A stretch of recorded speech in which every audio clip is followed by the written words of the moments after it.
Think about this for a second. After the Soviet Union fell apart in 1991, America was the only superpower left standing. Nobody, anywhere in the world, had the guts to challenge American military power.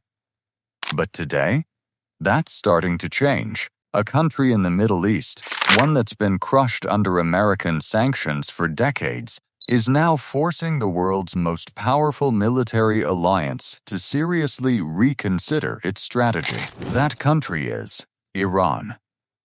So the question is Iran actually becoming a new global power, or is this just a regional headache that's threatening American security? And the biggest question of all, how worried should America really be?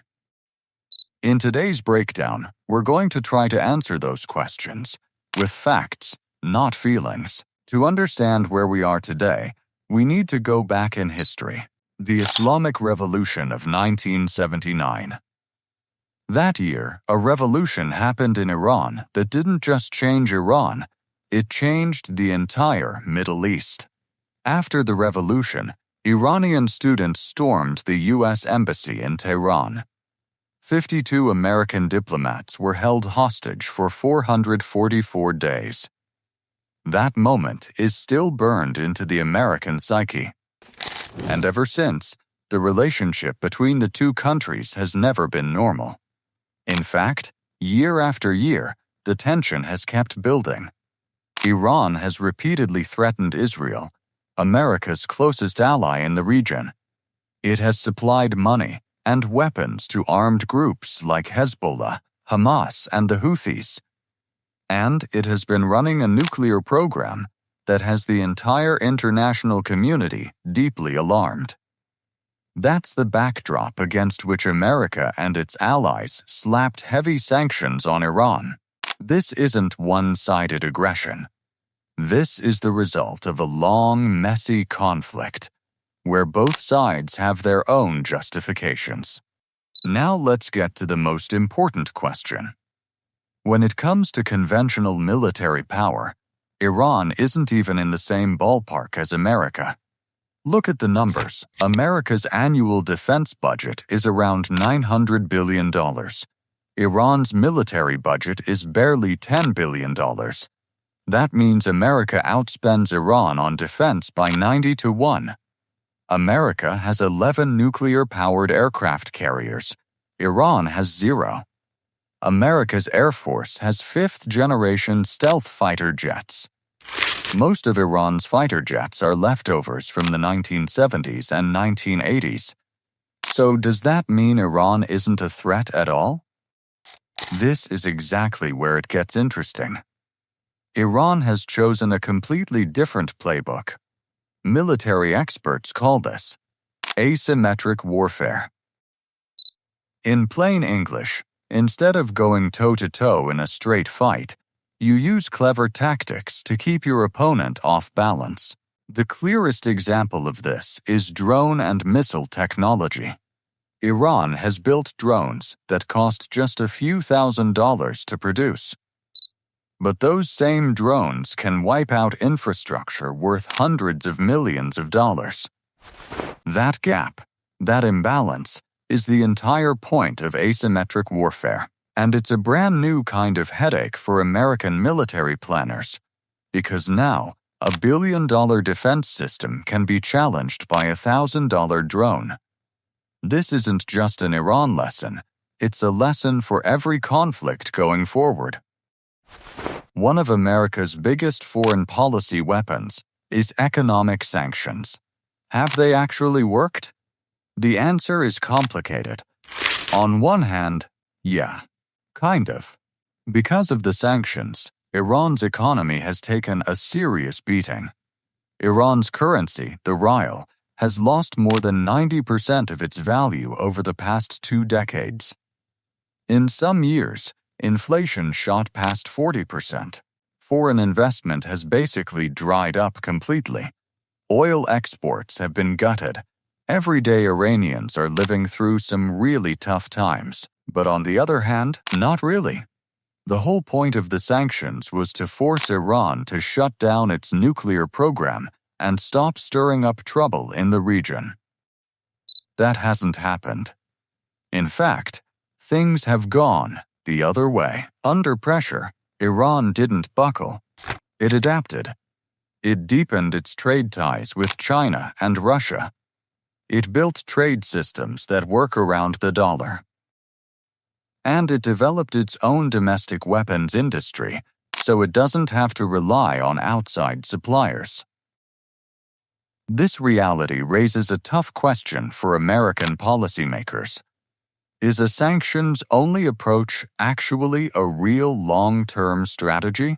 Now there's one more thing we need to talk about, something that hits directly at American energy security. The Strait of Hormuz. This narrow strip of water sits between Iran and Oman, just 21 miles wide. But through this tiny choke point, roughly 20% of the world's entire oil supply flows through every single day. We're talking around 21 million barrels of oil daily. That includes oil from Saudi Arabia, the UAE, Kuwait, and Iraq. If this strait ever got blocked, global oil prices could skyrocket overnight. America's closest allies, Japan, South Korea, and most of Europe, are heavily dependent on that oil. Iran knows this, and it can absolutely use this geographic advantage as a strategic weapon. This is a direct threat to American energy policy and a legitimate cause for concern. Iran's other big move is its regional proxy network: Hezbollah in Lebanon, Hamas in Gaza, the Houthis in Yemen, various armed militias in Iraq. Through this network, Iran can apply pressure on multiple fronts, all at the same time. But this strategy has a real weakness too. These groups aren't fully under Iran's control. They've got their own agendas and their own interests. And in recent conflicts, these groups have taken some serious hits. Hezbollah got hammered in its fight with Israel. Hamas was badly weakened by Israel's campaign in Gaza. So Iran's proxy network isn't operating from the position of strength it once was. Iran's most important relationships on the world stage are with China and Russia. China is Iran's biggest oil customer. Despite American sanctions, China keeps right on buying Iranian oil. Russia has handed over military equipment and technical support. But here's the key thing to understand. Even though China and Russia maintain ties with Iran, they've been very careful about getting directly involved in any military confrontation on Iran's behalf, because they have their own interests to protect. Getting dragged into a direct military conflict with America would cost China or Russia enormously too. So yeah, Iran matters in global politics, but the support from its allies has real limits. Now let's give a straight answer. No, Iran is not a superpower. Not yet. And the chances of it becoming one anytime soon are pretty slim. Here's why. Economy: Iran's total GDP is just $225 billion. America's GDP is over $27 trillion. China's is $18 trillion. Even a small country like the Netherlands has a bigger economy than Iran. High inflation and sanctions have seriously stunted Iran's economic growth. Military power: in a conventional war, Iran is simply not in the same league as America or Israel.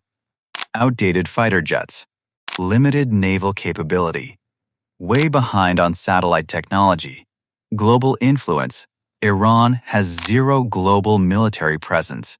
It doesn't have military bases in 70-plus countries around the world like America does. It has no permanent seat on the UN Security Council. A lot of analysts think of Iran as a pivotal power, or a disruptor, meaning a country that doesn't need to dominate the world to still shake up the balance of global politics.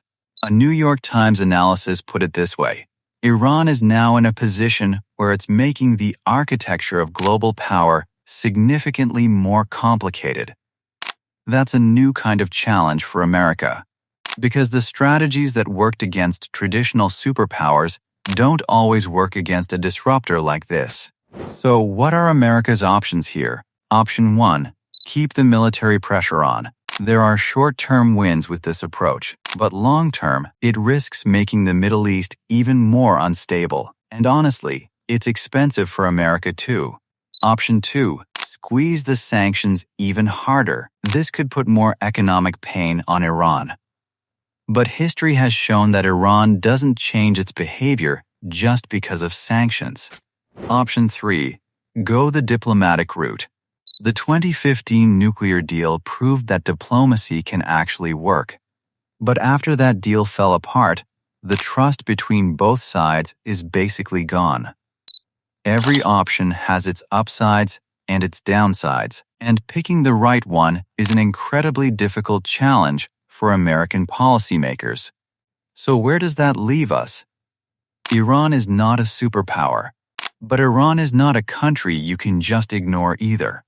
This is a country that has survived decade after decade of intense international pressure, has gotten very good at asymmetric strategy, sits right on top of one of the world's most critical waterways, and plays a central role in the politics of an extremely important region.